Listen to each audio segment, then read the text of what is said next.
Hi friends, நான் உங்கள் விக்ரம். இன்றைக்கி நம்ம ஒரு பிரத்யேகமான ஆரோக்கியமான ஒரு உணவை பற்றி பேச போகிறோம்.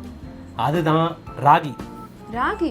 ஆமாம், ராகின்னு சொல்லலாம், கேப்பேன்னு சொல்லலாம், கேழ்வரகுன்னு கூட சொல்லலாம். இதுக்கு 3 பேர் இருக்குது. பட் இது மட்டும் இல்லை ஸ்பெஷாலிட்டி. இதுதான் ரொம்ப பாரம்பரியமான இந்தியரோட உணவு. உணவே மருந்து, மருந்தே உணவு அப்படிங்கிற மாதிரி தான் அந்த காலத்தில் இருந்தாங்க. அப்படிப்பட்ட நம்ம முன்னோர்கள் முக்கியமாக சாப்பிட்ட உணவு ராகி. அதே மாதிரி ஏழைகளும் விவசாயிகளும் தான் சாப்பிட்டுக்கிட்டு இருந்தாங்க. அதனால சராசரி மக்கள் என்ன பண்ணிட்டாங்க, இது ஏழைகளோட சாப்பாடு, நாம ஏன்டா சாப்பிட்ணும் அப்படின்ட்டு அரிசிக்கு மாறிட்டாங்க. அந்த டைமில் தான் அரிசி முந்திக்குச்சு, ராகி பிந்திக்குச்சு. இதுதான் கால கொடுமைங்கிறது.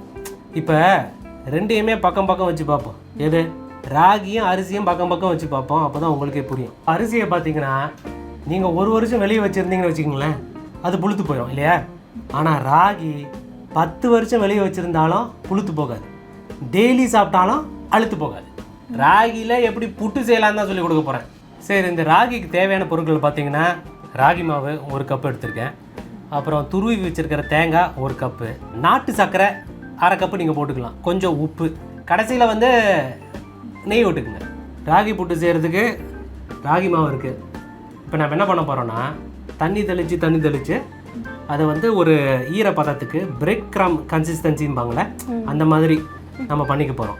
ரொம்ப ஈரமாக இருக்கக்கூடாது, ரொம்ப மாவாக இருக்கக்கூடாது, இல்லைன்னா ஒழுங்காக வேகாது. இப்போ எப்படி பண்ணணும்னு நான் சொல்லிடுறேன். அதுக்கு முன்னாடி உப்பு கொஞ்சம் போட்டுக்குங்க.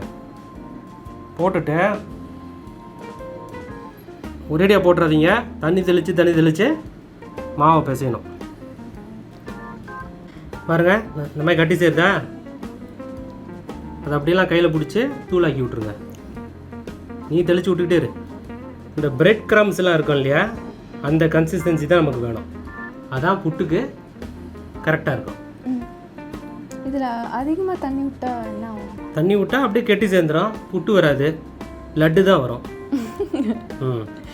கொஞ்சம் தெளிமா, கொஞ்சம் பார்த்து தான் தெளிக்கணும். இந்த அரிசி புட்டு செய்வீங்களே, அதே மாதிரி தான் அதுவும். பாருங்க எப்படி வந்திருக்குண்ணே, பிடிச்சா வருதா, ஒரு பால் மாதிரி. ஆனால் உதுத்து விட்டா இப்படி உதிர்ந்துடணும். அதே சமயத்தில் மாவும் எங்கும் கிடையாது, மாவும் எதுவும் இல்லை இல்லையா? இப்படி பிடிச்சி விட்டு பாருங்கள், பிடிச்சி வருதானே. அதுக்கப்புறம் உதுத்து விட்டோன்னே இப்படி சரன்னு உதிர்ந்துடணும். இதுதான் நம்மளுக்கு கரெக்டு. இப்போ இப்படியே போட்டிங்கன்னா சில கட்டிலாம் இருக்க வாய்ப்பு இருக்குது. நீங்கள் ஒழுங்காக பண்ணாமல் விட்டுட்டிங்கன்னா கொஞ்சம் கெட்டியாக இருக்கும், கட்டியாக இருக்கும். அது சரி வராது, புட்டுக்கு நல்லா வேகாது.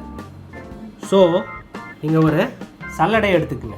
எடுத்துட்டு இது சலிச்சுக்கிட்டிங்கன்னா இந்த கெட்டியாக இருக்கிறதுலாம் அந்த புட்டில் வராது. ரொம்ப ஃபைனாக இருக்கிற பிசைஞ்சு வச்சுருக்கிற ராகி மாவு மட்டும்தான் வரும். ஸோ சலிச்சு வச்சுக்கிட்டிங்கன்னா நல்லது. சலிக்காமல் சலிச்சு வச்சுக்கோங்க. இந்த கெட்டிலாம் இருக்குது பார்த்தீங்களா, கட்டியாக இருக்கு, அதான் மேலே இருக்கா. ஸோ நல்லா மாவை சலிச்சுட்டு இப்போ நாங்கள் ஸ்டீமரில் வச்சுருக்கோம். அதுக்கப்புறம் மேலே இன்னும் ஒரு 15 நிமிஷம் குக் பண்ணணும், அவ்வளோதான். ராகி நல்லா வெந்திருக்கான்னு பார்ப்போம். டடாங், எப்படி? ஸோ இது வெந்துருச்சா இல்லையா அப்படின்னு எப்படி பார்க்குறது? இது கையில் எடுத்து உதுத்து பாருங்கள், கையில் ஒட்டாமல் இருக்கா,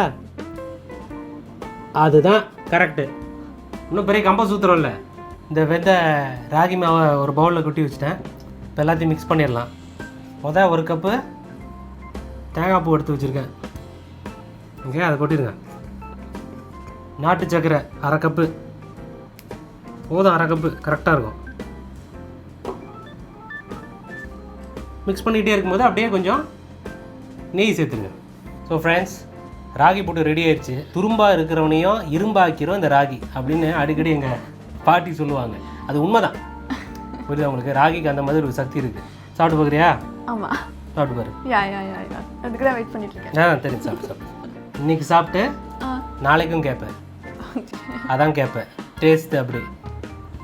அடாடாடா, ஐயோ இன்றைக்கெல்லாம் உட்காந்துக்கலாம்ல இருக்க. ஸோ காய்ஸ், ராகி புட்டு எப்படி செய்கிறதுன்னு பார்த்துட்டோம். ரொம்ப ஈஸி, வீட்டில் செஞ்சு சாப்பிட்டு பாருங்கள். காலையிலையும் சாப்பிட்லாம், மத்தியானமும் சாப்பிட்லாம், ஈவினிங் டின்னருக்கும் சாப்பிட்லாம், சப்பருக்கு கூட சாப்பிட்லாம், எல்லாத்துக்கும் சாப்பிட்லாம். ஓகே, இது ரொம்ப ஆரோக்கியமான உணவு தான். ஸோ பாரம்பரிய உணவு மட்டும் கை விட்டுறாதீங்க, அதான் ரொம்ப ரொம்ப முக்கியம்.